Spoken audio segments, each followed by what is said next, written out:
Welcome to Black and Gold Digital Edition, a behind-the-scenes look at your Pittsburgh Steelers. Hi, and welcome to Week 14 of our digital segment, along with Kent Urbanski and Mike Fenner. I'm Jay Puskar, and gentlemen, let's start with the Browns-Steelers matchup. Paybacks are certainly, well, we know what they say about those, but Pittsburgh picking up a nice win at home against Cleveland.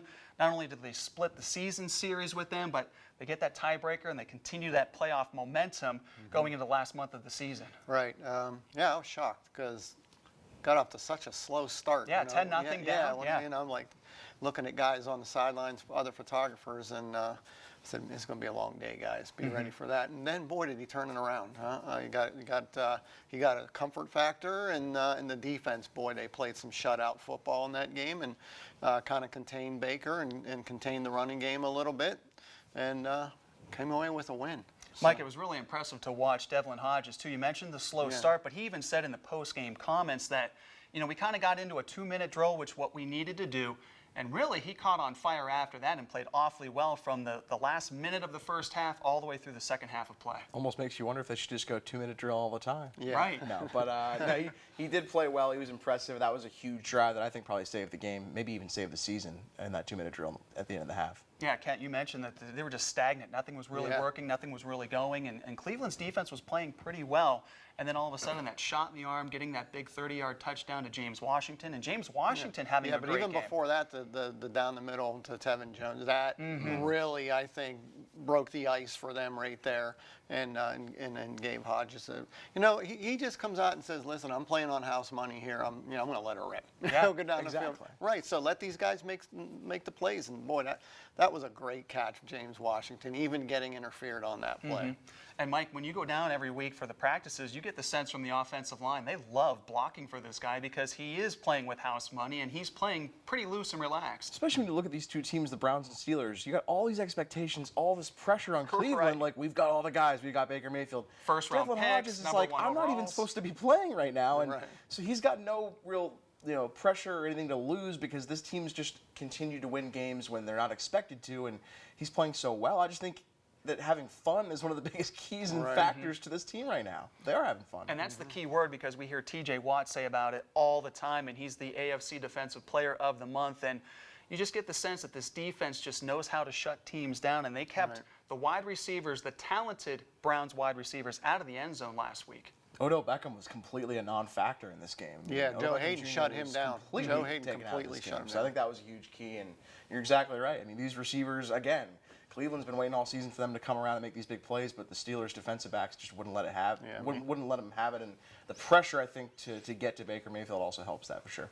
Kent, it's really rare to see it in the NFL nowadays just because of the rules, but we're seeing great balance in this defense. You got a great front seven, and then the back end is doing their job as well. It's really rare to get both of them on the same page. Well, the thing that I noticed the most is that Mink has taken away the middle of the field. Leaving all that, pressure for those guys, for those guys up front to get pressure on the quarterback. It's key. All those first-round draft picks all gelling together now. And they just keep getting better. And it was no surprise earlier in the week that Mike Tomlin made the announcement that Devlin Hodges is going to get another start. He's going to go out west to Arizona. I like the fact that Tomlin is, he didn't kill us offensively last week. He's playing well. I like the fact that he made the announcement early enough so there was no speculation throughout the preparation of the week. Right. In the locker room, what was it, Dave DeCastro? Was it, or the other Even Ramon Foster? Even Ramon were saying he hates using that term, kill us. He did, yeah. Devlin Hodges is a football player. Yep. That's what he goes out.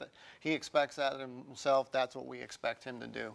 And I didn't think that Tomlin was even going to be hesitant about starting him out in Arizona. And I like his chances out there because Arizona's pass defense is very bad.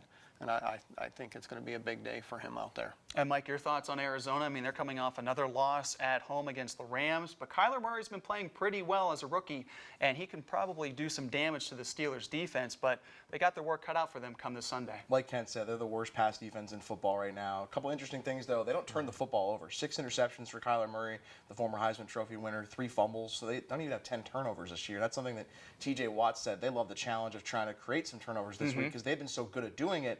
And this Arizona team's been so prone to not turning the ball over. That'll be an interesting dynamic. And then, Duck Hodges was being asked about what's it like. Have you thought about the fact you're going up against a former Heisman Trophy winner? I mean, this was a camp guy, and he's like, oh, not really, but that'll be fun, I guess. That's pretty cool. Well, a guy that was released, and then hey, we're going to bring you back, and I mean, just the dynamics of the quarterback position throughout the season, where you go from Ben Roethlisberger to Josh Dobbs, and then he got traded. Mason Rudolph comes in, and now you've got Devlin Hodges. So the spotlight is just not big for Devlin, and he's relishing in this role every single week. Well, let's not, let's consider too that Benny Snell's come in and taken some of that pressure off. For sure, he has. He's playing with a mission. He's playing angry. You can tell.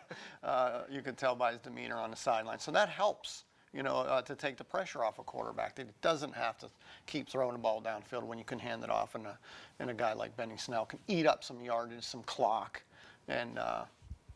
So both go hand in hand, I think. And now you get Marquise Pouncey back too, that are their anchor in the middle, and he's ready to go. Oh yeah. So I look for a big win for the Steelers in Arizona, fairly easily too. I think the Steelers have the speed at linebacker to kind of contain Kyler Murray a little bit, and make them throw down the field a little bit. Maybe you'll get an interception or two. You mentioned Benny Snell Jr. How big has he been, just for the fact that James Conner's still resting that shoulder injury? And in a way, if he is questionable or maybe has the opportunity to play, do you buy some extra time and keep James off the field, knowing that you've got the primetime game coming up against the Bills? You try to have your full arsenal ready to go come Sunday night? I think you do, because what's not worked for the Steelers in the past is the next man up. I mean, they're grabbing guys off the street literally to play running back during playoff games, Stephen Ridley and guys like that.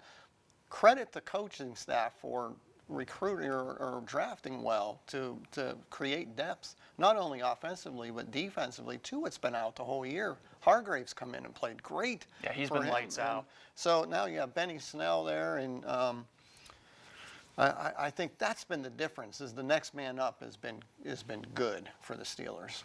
All right, guys. Ultimately, what's going to be the key for Pittsburgh to keep this momentum going, keep the winning streak going? Not to mention have that playoff picture kind of in the forefront here. I say create turnovers and make Kyler Murray miserable. I say keep him in the pocket, make him a pocket passer, and try to see if you can just make his life and his afternoon very tough. Start fast. You can't go down 10-0. And they've been doing that lately with some opponents where they've been able to bail themselves out, but that early slow start has been kind of their Achilles heel. Make that Arizona fan base, whether it's going to be half Steelers fans. Or I think it's going to be like LA. I think it's going to be more like 85. On them real quick, and I think they'll be fine. All right, guys. Well, thank you so much for the insight on recapping the Browns Steelers and looking ahead to the Arizona Cardinals this week. Thanks for watching. Enjoy the game, and we'll talk to you soon. Thanks for watching. Join us again next week for Black and Gold Digital Edition.